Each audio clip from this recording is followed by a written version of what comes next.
গল্প পিয়নের আসরে সবাইকে স্বাগত জানিয়ে শুরু করছি আজকের গল্পের আসর। আজ শোনাবো শ্রী শীর্ষেন্দু মুখোপাধ্যায়ের অদ্ভুত উড়ে সিরিজ থেকে নেওয়া গল্প পটাশগড়ের জঙ্গলে।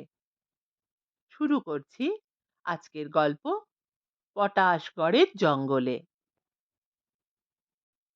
জয় পতাকা বাবুকে দেখে কিন্তু মোটেই বীর বলে মনে হয় না। তিনি ভজুরাম মেমোরিয়াল স্কুলের নাম করা অঙ্কের মাস্টারমশাই।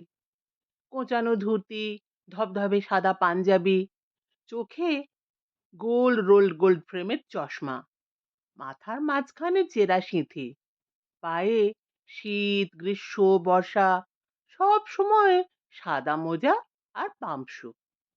বয়স 25-26-এর বেশি নয়, কিন্তু গাম্ভীর্য, পোশাক আর চালচলনে প্রবীণের মতো দেখায়। ছেলেরা তাকে ভয় খায় বটে, কিন্তু বীর বলে মনে করে না। সেবার ভজুরাম মেমোরিয়ালের সঙ্গে কালীতলা স্কুলের ফুটবল ম্যাচ। দুটোই নাম করা টিম, সুতরাং মর্যাদার লড়াই।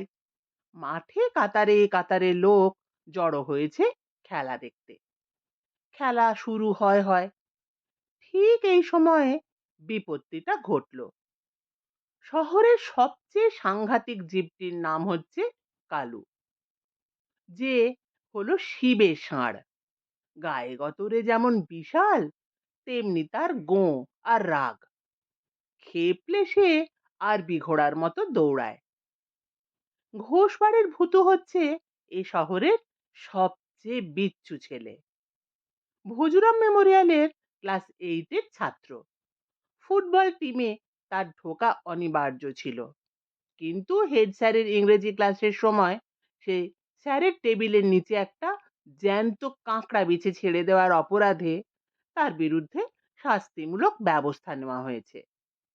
খেলা তো বন্ধই, স্কুল থেকে তাড়িয়েও দেওয়া হতে পারে। ভূতু খেলার দিন একটা পাকা কাঁঠাল জোগাড় করে সোজা বাজারের রাস্তায় কালুকে গিয়ে ধরল। কালু বটতলায় বসে ঝিমোচ্ছিল। কাঁঠালের মন মাতানো গন্ধে চনমন করে উঠল। ভূতু একটি একটি করে কাঁঠালের কোয়া নিজে হাতে কালুকে খাওয়াতে খাওয়াতে খেলার মাঠের দিকে হাঁটতে লাগলো। কাঁঠালের সম্মোহনে কালুও তার পিছু পিছু যাচ্ছে। খেলার মাঠে সাংঘাতিক ভিড়, চেঁচেমেচিও বেশ হচ্ছে। কাঁঠাল খাওয়ানো শেষ করে ভূতু কালুর লেজ ধরে পেল্লায় এক মোচড় দিয়ে বলল, যা কালু যা, লেগে পড়, সব লন্ড ভন্ড করে দে। কালু লেজের মোচড় পছন্দ করে না। সে ফোঁস করে একটা শ্বাস ছেড়ে বাঘের মতো গর্জন করলো। আর তখন কাঁঠালের ভুতিটা তাকে একবার শুকিয়ে ভুতু সেটা মাঠের মাঝখানে ছুঁড়ে দিয়েই পালালো।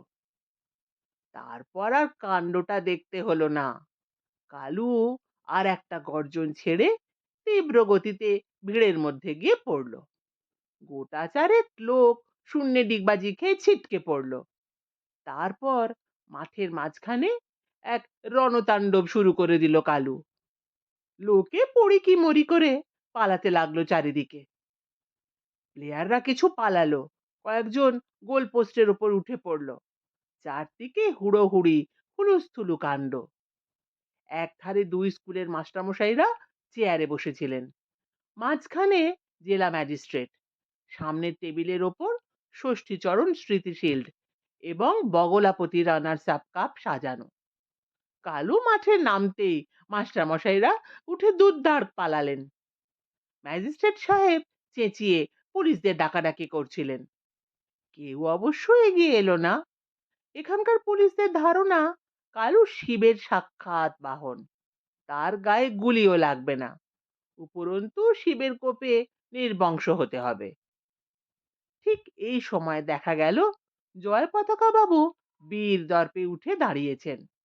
একটা লাল শালুতে ষষ্ঠীচরণ স্মৃতিশীল লেখা, যেটা প্যান্ডেলের মাথায় টাঙানো ছিল।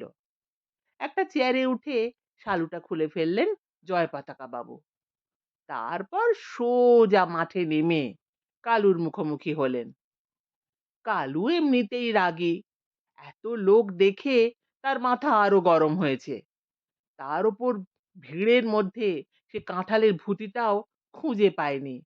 তার চোখ লাল, মুখে ফেনা, গলা দিয়ে ঠিক বাঘা গর্জন বেরোচ্ছে। ঠিক এই সময়ে ধুতি পাঞ্জাবি পরা জয় পতাকা বাবুকে সে দেখতে পেল একেবারে মুখোমুখি, এবং দেখলো তার হাতে লাল শালু। লাল দেখে আর মাথা ঠিক রাখতে পারলো না কালু। সব ভুলে সে তেড়ে এলো জয় পতাকা বাবুর দিকে।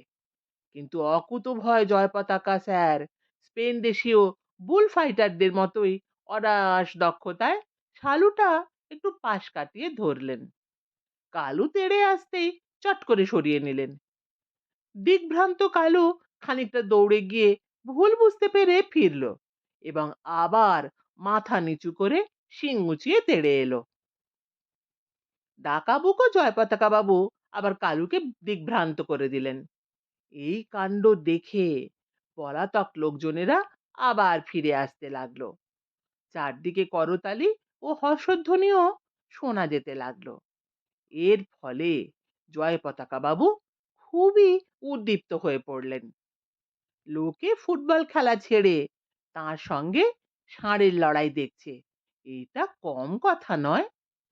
তিনি দ্বিগুণ উৎসাহে কালুর সম্মুখীন হলেন এবং আবার কালুকে লাল শালু দিয়ে এক্কেবারে বোকা বানিয়ে ছাড়লেন। বারবার ৩ বার জয় পতাকা বাবু রীতিমতো চনমনে হয়ে উঠছেন। বেঁচে থাকার একটা আলাদা স্বাদ পাচ্ছেন। অঙ্ক কষাতে বা ছেলেদের পড়াতে তিনি দারুণ আনন্দ পান, কিন্তু এই আনন্দ সেই আনন্দের চেয়েও যেন বেশি। কালু দিকভ্রান্ত হয়ে গোল পোস্ট বরাবর গিয়ে থেমেছে। তারপর ঘুরে দাঁড়িয়ে সামনের দুপায়ের খুর দিয়ে ক্রুদ্ধ ও ভয়ালো ভঙ্গিতে মাটি খুঁড়তে খুঁড়তে মুখে ফেনা তুলে একটা রণহুঙ্কার দিয়ে তেড়ে আসতে শুরু করেছে। এদিকে জয় পতাকা বাবুও তৈরি, কিন্তু মুশকিল হয়েছে তার পরনে মাটাডোরের পোশাক নেই। তিনি পরেছেন নিরীহ বাঙালির ঢিলে ঢালা পোশাক, ধুতি আর পাঞ্জাবি। পায়ের পামশুটাও ষাঁড়ের লড়াইয়ের উপযুক্ত জুতো নয়। ফলে হলো কি, তার কাঁচা খুলে গেল, এক পাটি জুতো হলো নিরুদ্দেশ। অকুতোভয় জয় পতাকা বাবু এক হাতে কাঁচা গুজতে গুজতে অন্য হাতেই লাল শালু নাড়তে নাড়তে কালুর মুখোমুখি হলেন। আশ্চর্যের বিষয়, এবারও কালু জয় পতাকা স্যারকে ছুঁতে পারল না, দৌড়ে বেরিয়ে গেল। চতুর্দিক থেকে সবাই কালুকে দুয়ো দিল। জয় পতাকা স্যারকে জানালো অভিনন্দন। জয় পতাকা বাবু হঠাৎ বুঝতে পারলেন তাড়াহুড়োয় তিনি কাছাটা গুজেছেন পাঞ্জাবি সমেত। ফলে পাঞ্জাবি গায়ে টাইট হয়ে তাকে সামনে ঝুঁকতে দিচ্ছে না। এক পায়ে জুতো না থাকাতে শরীরের ভারসাম্য রাখাও কঠিন হয়েছে। কালু যখন পঞ্চমবার তাকে ক্রোধোন্মত্ত আক্রমণ করতে তৈরি হচ্ছে, তখনও জয় পতাকা বাবু রণে ভঙ্গ দিলেন না। অত্যন্ত তৎপরতার সঙ্গে জামাটা টেনে বের করে কাছাটা ঠিক মতো আঁটতে গেলেন। কালু তেড়ে এলো, ভীষণই বেগে এলো। জয় পতাকা বাবু শালুটা নাড়বার চেষ্টা করতে লাগলেন, কিন্তু তাড়াহুড়োয় এবার কাছার সঙ্গে শালুটা গুজে ফেলায় ভারী মুশকিল হলো। শালুটা পিছনে গোজা থাকায় জয় পতাকা বাবুকে কালুর দিকে পিছন দিকে ফিরে শালুটা নাড়তে হচ্ছিল। কালু সোজা এসে গদাম করে গুতিয়ে দিল জয় পতাকা বাবুকে। সবাই হায় হায় করে উঠল। অঙ্কের এমন মাস্টার যে 7টা শহর খুঁজলেও মিলবে না। গেল অমন একজন মাস্টার ষাঁড়ের গুতোয় শেষ হয়ে গেল। কিন্তু দিনটা আজ কালুর নয়, আজ জয় পতাকা বাবুরই ছিল। কালু গুঁতো মারলো ঠিকই, কিন্তু সঠিক ক্যালকুলেশন করে মারেনি। গুঁতোটা যদিও জয় পতাকা বাবুকে শূন্যে তুলে ফেললো, এমনকি তিনি শূন্যে দুটো সামারসল্টও খেলেন, কিন্তু কালুর শেষ রক্ষা হলো না। ঝড়ের বেগে গুঁতিয়ে যখন সাঁ করে কালু বেরিয়ে যাচ্ছে, তখন দেখা গেল শূন্যে ওই ডিগবাজি খেয়েও জয় পতাকা স্যার নির্ভুল ভাবে কালুর পিঠে সওয়ার হয়ে গেছেন, ঠিক ঘোড়সওয়ারের মতোই। তেমনি বুক ফোলানো দৃপ্ত ভঙ্গি, মেরুদণ্ড সোজা রেখে উপবিষ্ট। হাতে অবশ্য চাবুকের বদলে লাল শালু। কালুর জীবনেও এই অভিজ্ঞতা প্রথম। এই মফস্বল শহরে সবাই তাকে দারুণ ভয় খায়, কেউ তাকে ঘাঁটায় না। মুখোমুখি লাল কাপড় দেখানো তো দূরস্থান, কিন্তু এই একটা লোক শুধু তাকে খেপিয়েই তোলেনি, আবার নির্লজ্জের মতো পিঠের উপরে বসেও আছে। কালু আর ফিরল না, দিক বিদিক জ্ঞান শূন্য হয়ে ছুটতে লাগলো। ছুটতে ছুটতে চোখের পলকে অদৃশ্য হয়ে গেল। কালুর মতো ভয়ঙ্কর ষাঁড়ের এরকম লেজে গোবরে হওয়া দেখে দর্শক মণ্ডলী তুমুল হর্ষধ্বনি দিয়ে উঠল। গন্ডগোল থামলে ম্যাজিস্ট্রেট সাহেব সকলকে উদ্দেশ্য করে গদগদ স্বরে বললেন, পৃথিবীতে মানুষই যে শ্রেষ্ঠ জীব তা আজ আর একবার প্রমাণিত হলো। পশু শক্তি যে মানুষের কাছে চিরকালই পরাজিত হয়ে আসছে, তার কারণ মানুষের প্রকৃত শক্তি হচ্ছে মনুষ্যত্ব, তার বীরত্বে। আজ সার্থক নামা জয় পতাকা বাবু মানুষের জয় পতাকায় আবার ঊর্ধ্বে তুলে ধরেছেন। ভীরু বাঙালি, দুর্বল বাঙালির ভিতরেই লুকিয়ে আছে দুর্জয় বাঙালি। স্পেন দেশেও বিখ্যাত মাটাডোরদের চেয়ে বাঙালি যে কোনো অংশে কম নয়, তা আবার প্রমাণিত হলো। কে বলে বাঙালিহীন? বিজয় সিংহ লঙ্কা জয় করেননি, রবীন্দ্রনাথ নোবেল পাননি, স্বামী বিবেকানন্দ আমেরিকায় ঝড় তোলেননি, কোষ্ঠপালকি সাহেবদের পাকে রেয়াত করেছেন, সুভাষ বোস বার্মা ফ্রন্টে ইংরেজদের তুলোধনা করেননি, ইত্যাদি ইত্যাদি। এই আবেগপূর্ণ বক্তৃতায় সবাই তুমুল হাততালি ও হর্ষধ্বনি দিল। এরপর নির্বিঘ্নে খেলাও শুরু হয়ে গেল। শুধু হেড স্যার শুকনো মুখে অ্যাসিস্ট্যান্ট হেড স্যারের কানে কানে বললেন, জয় পতাকা বাবুকে কালু কোথায় নিয়ে গিয়ে ফেললো সেটা একটু খোঁজ করা দরকার। আপনি কয়েকটা ছেলেকে চারিদিকে পাঠিয়ে দিন।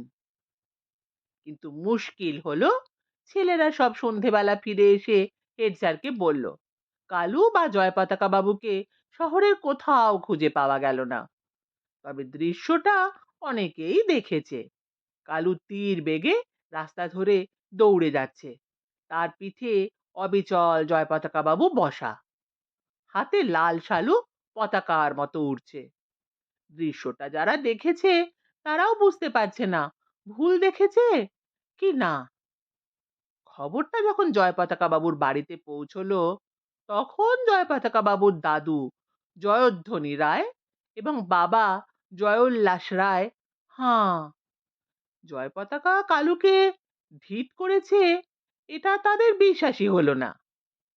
জয়ধ্বনি বললেন, যদি এরকম একটা বীরের কাজ জয় পতাকা করেই থাকে, তাহলে ওকে আমি সোনার মেডেল দেব। জয়োল্লাস বাবুও বললেন, আমি কাঁঠাল খেতে বড় ভালোবাসি, কিন্তু কালুর ভয়ে বাজার থেকে কাঁঠাল কিনে আনতে ভরসা হয় না। একদিন পাকা কাঁঠালের গন্ধ পেয়ে আমাকে এমন তাড়া করেছিল যে আর কহতব্য নয়। কালুকে যদি জয় পতাকা দেশ ছাড়া করেই থাকে, তবে হরির লুট দেওয়া উচিত।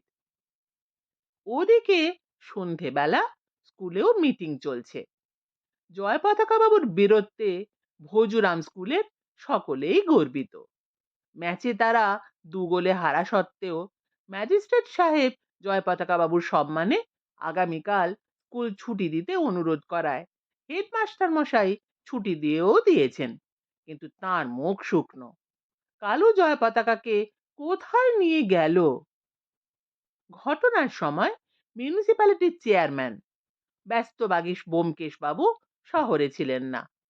নিখিল জগদীশপুর মাছ ধরা প্রতিযোগিতা উদ্বোধন করতে গিয়েছিলেন। সেখান থেকে গিয়েছিলেন ঈশানগঞ্জ গণশৌচাগারের উদ্বোধন করতে। শহরে ফিরে খবরটা পেয়েই একটা রিক্সা নিয়ে স্কুলে এসে হাজির।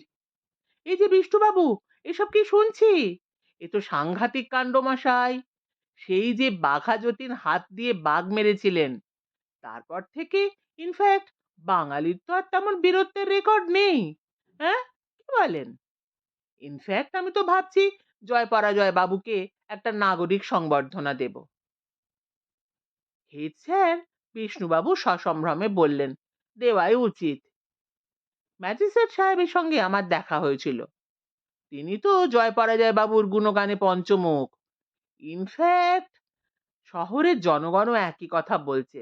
হ্যাঁ, কি বলেন? তবে হ্যাঁ, ইনফ্যাক্ট বিরূপ প্রতিক্রিয়াও যে নেই তাও বলা যায় না।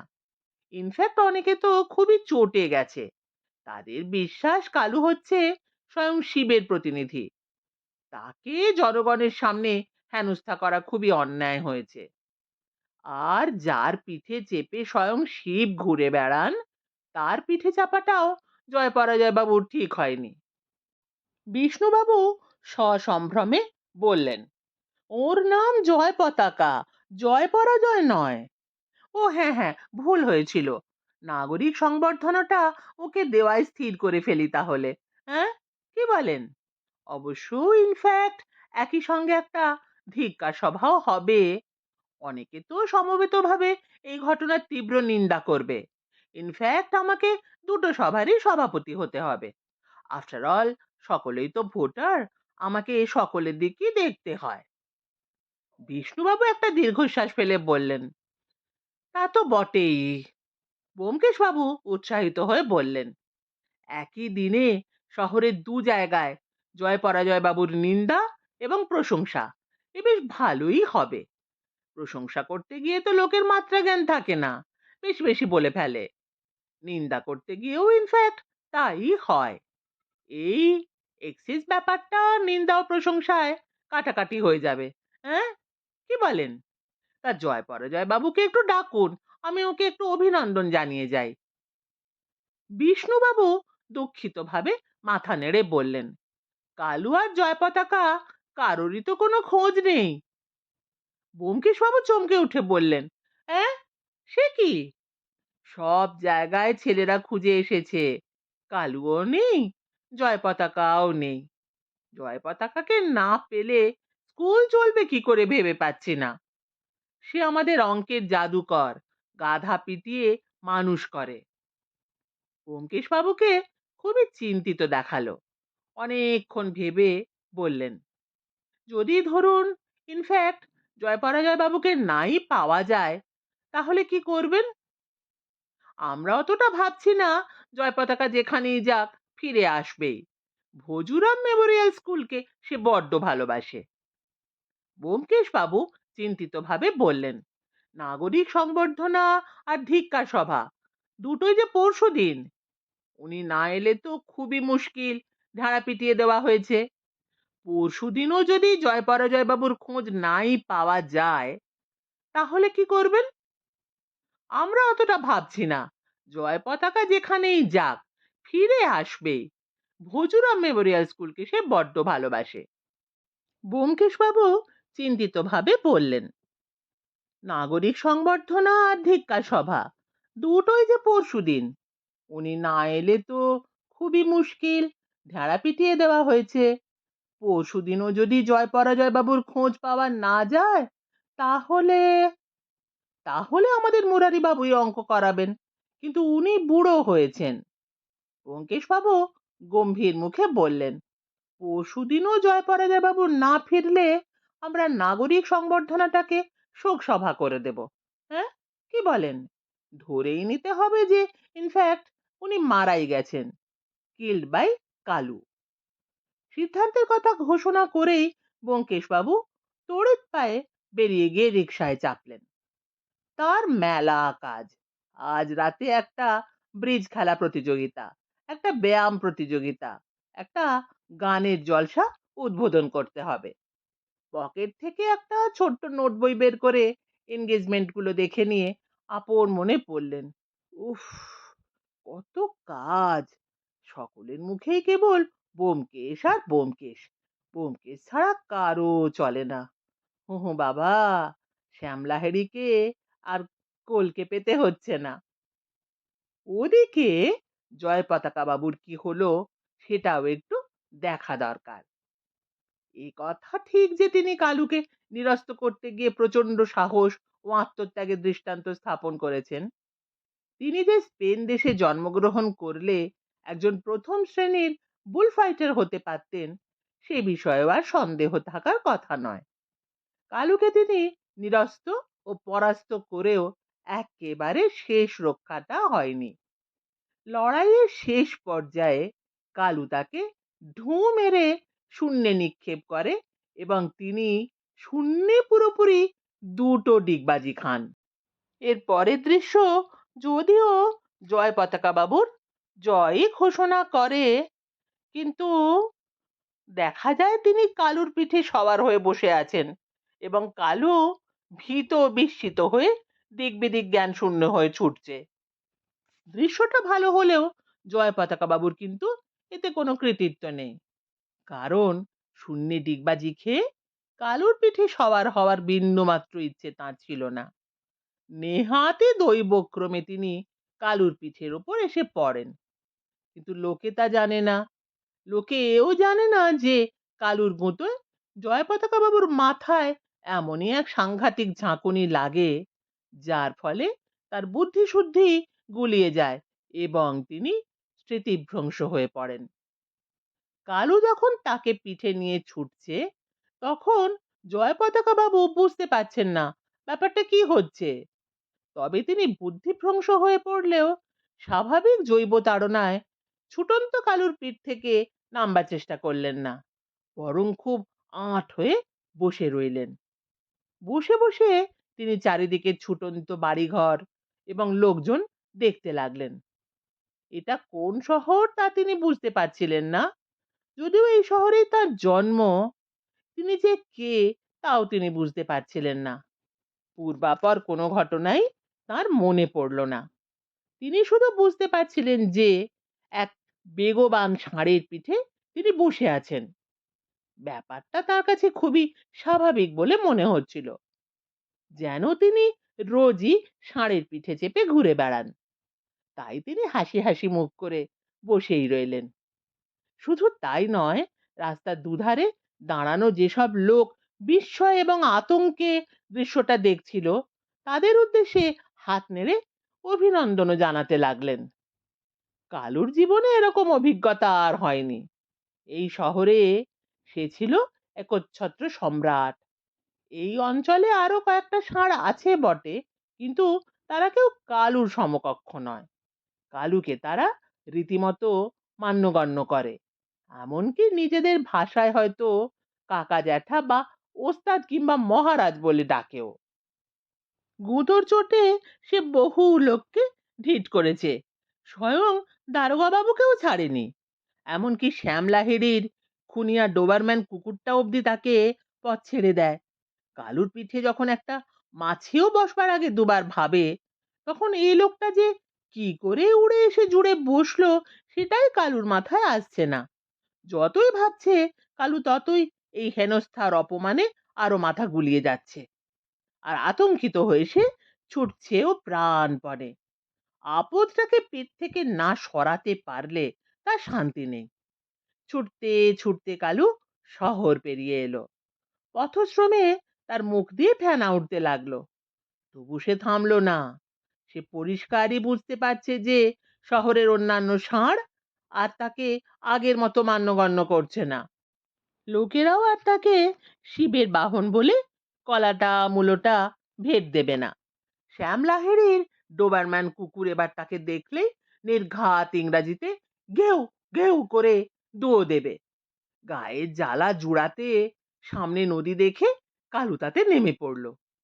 নদীতে জল বেশি নেই, কালুর পেটটাও ভিজল না জলে। সে নদী পেরিয়ে ডাঙায় উঠল। সামনে পটাশগড়ের ভয়াবহ জঙ্গল। এই জঙ্গলে ঢুকবার আগেই বাঘের গায়ের গন্ধ পাওয়া যায়। তাছাড়া আরো কত হিংস্র জানোয়ার আছে, ভালুক, চিতা, গন্ডার, বুনো শুয়োর, বন্য কুকুর আর মোষ। পটাশগড়ের আরো নানা বদনাম আছে, তবে কালু সেগুলো জানে না।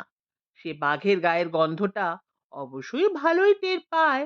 বাঘ হলো পশুর জগতে গুন্ডা বলো গুন্ডা, মস্তান বলো মস্তান। তাই অতীতে অনেকবার ধারে কাছে এলেও কালু পটাশগড়ের জঙ্গলে ঢুকতে সাহস পায়নি। কিন্তু আজ আর তার মাথার ঠিক নেই। পিঠের বিচ্ছিরি বোঝাটাকে না নামালেই নয়।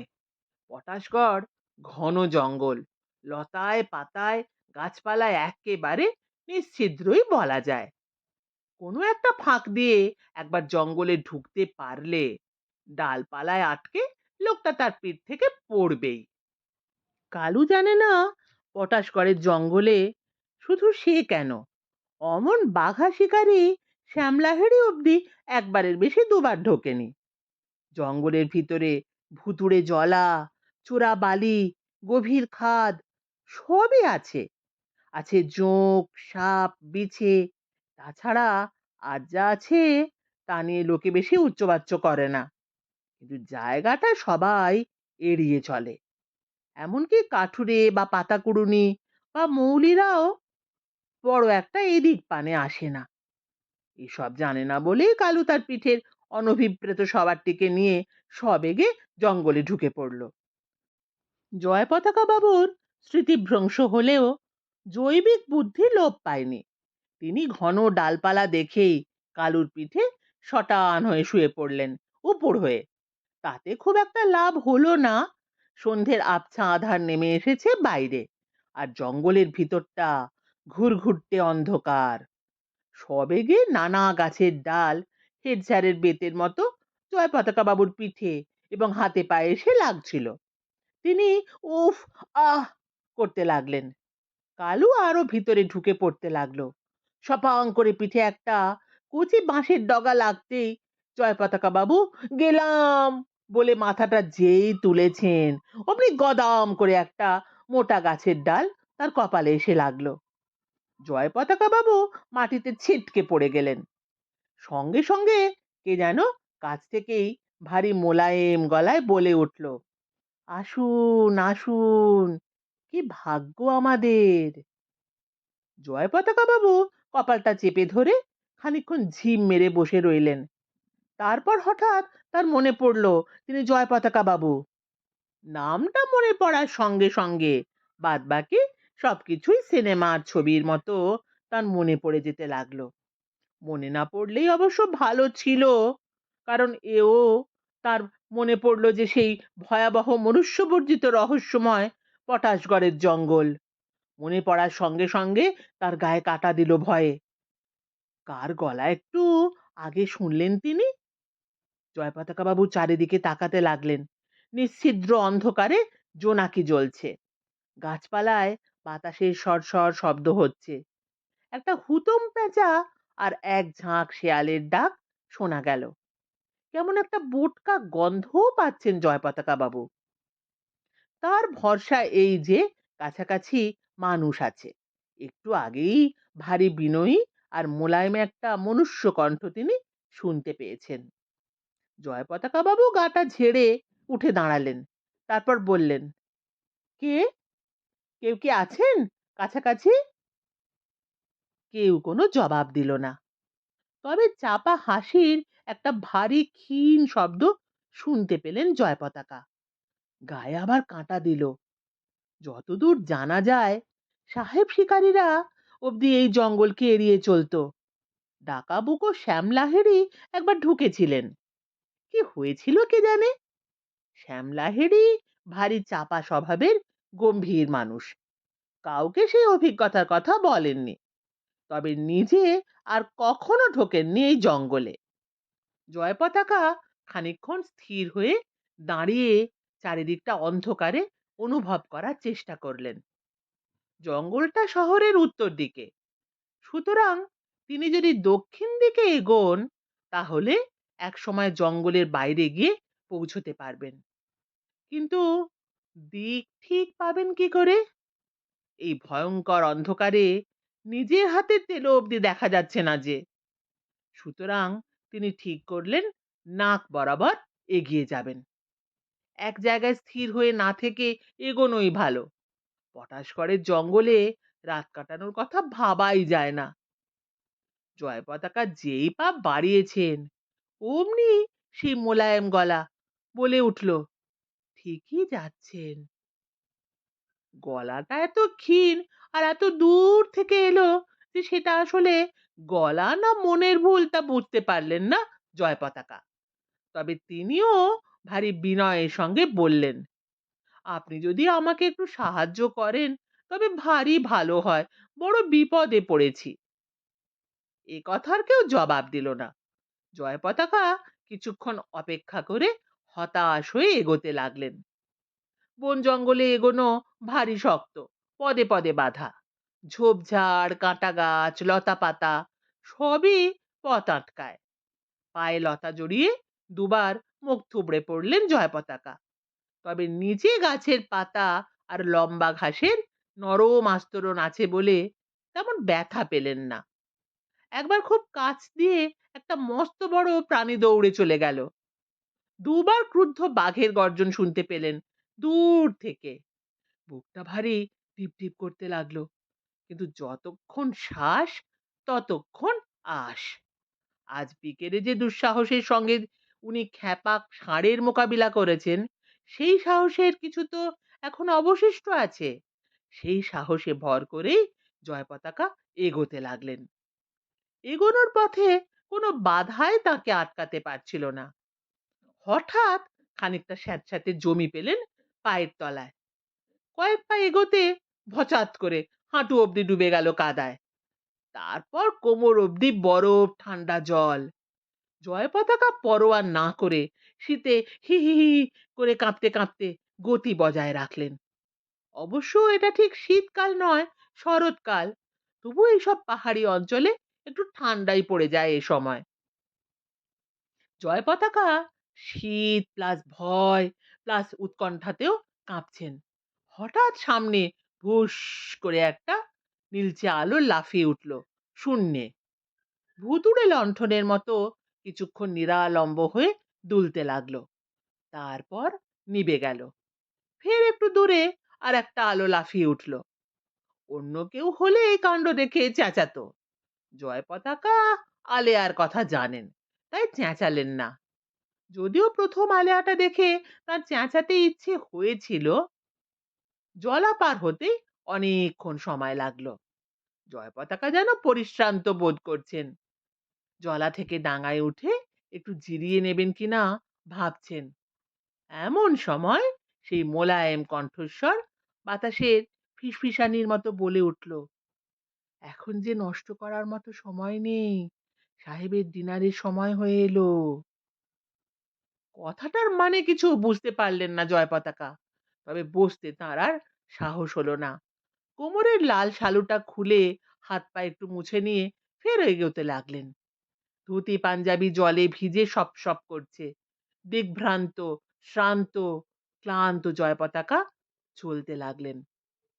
আচমকাই অন্ধকারে একবার পা বাড়াতেই তিনি টের পেলেন সামনে মাটি নেই।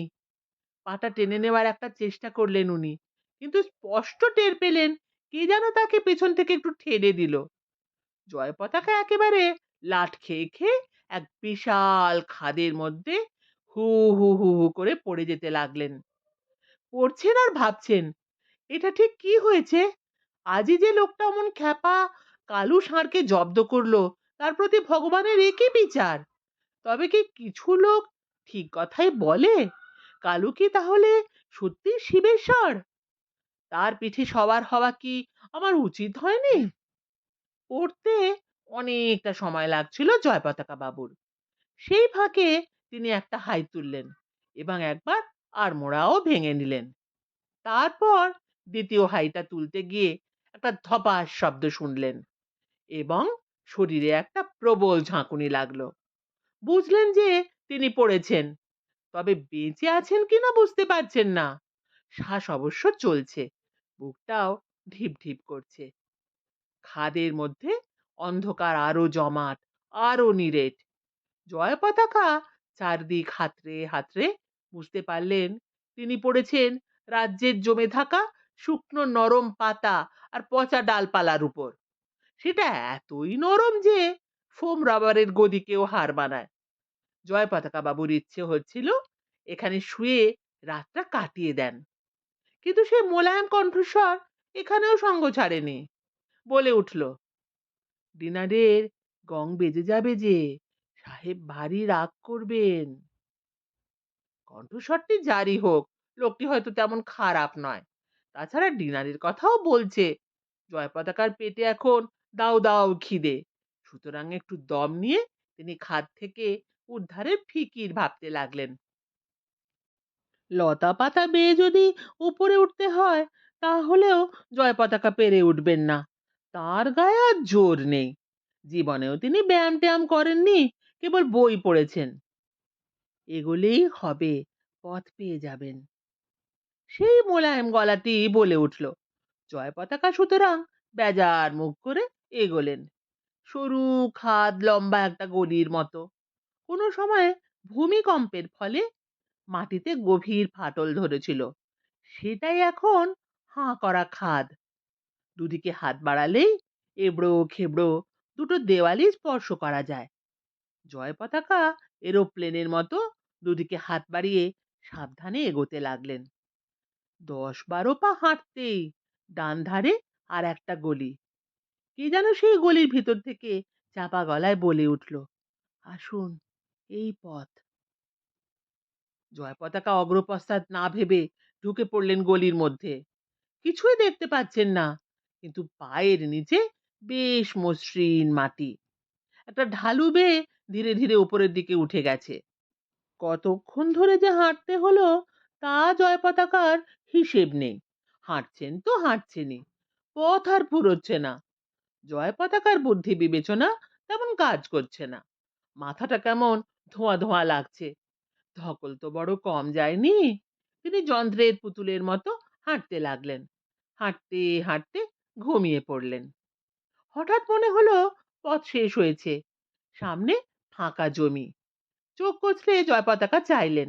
দেখলেন বেশ মাখো মাখো একটু চাঁদের আলো দেখা যাচ্ছে। সামনে ঝোপঝাড় থাকলেও তেমন বড় গাছপালা নেই। আর জ্যোৎস্নায় অনেকটা বালিয়াড়ি চিকচিক করছে। জয়পতাকা আরো কয়েক পা এগিয়ে থমকে দাঁড়ালেন। দৃশ্যটা খুবই রহস্যময়। বালিয়াড়ির ঠিক মাঝখানে একটা বাড়ির মতো কিছু দেখা যাচ্ছে। বেশ বড় বাড়ি, তবে অন্ধকার। জ্যোৎস্নায় সেটাকে ধ্বংসস্তূপ বলেই মনে হতে লাগলো তার। জঙ্গলের মধ্যে হরিণের গলা ঝাড়বার মতো বিশ্রী হ্যাক হ্যাক ডাক শুনতে পেলেন। তারপরে একটা চাপা গর্জন। এক শিংওয়ালা হরিণ তীর বেগে পিছনের জঙ্গল থেকে বেরিয়ে এসে বালিয়াড়িতে পড়ে ছুটতে লাগলো, কিন্তু ১০ কদমও যেতে পারলো না। জয়পতাকা বিস্ময়ে গোলাকার চোখে দেখলেন হরিণটার ৪টে পা বালিতে বসে গেল, তারপর পেট অবধি, তারপর সমস্ত শরীরটা মাত্র কয়েক সেকেন্ডে অদৃশ্য হয়ে গেল বালির তলায়। একটা চিতাবাঘ বালিয়াড়ির ধারে কিছুক্ষণ পায়চারি করে আবার জঙ্গলে ঢুকে গেল। জয়পতাকা শুকনো মুখে একটা ঢোক গিললেন। এই সাংঘাতিক চোরাবালির মাঝখানে বাড়ি তৈরি করেছিল কে? কিভাবে বা করলো? হঠাৎ তার মনে পড়ল, পটাশগড় নামটা যা থেকে হয়েছে তা আসলে একটা কেল্লা। এই কেল্লার নামই পটাশগড়। শুনছিলেন শ্রী শীর্ষেন্দু মুখোপাধ্যায়ের অদ্ভুতুড়ে সিরিজ থেকে নেওয়া গল্প পটাশগড়ের জঙ্গলে। কেমন লাগলো কমেন্ট করে জানাবেন।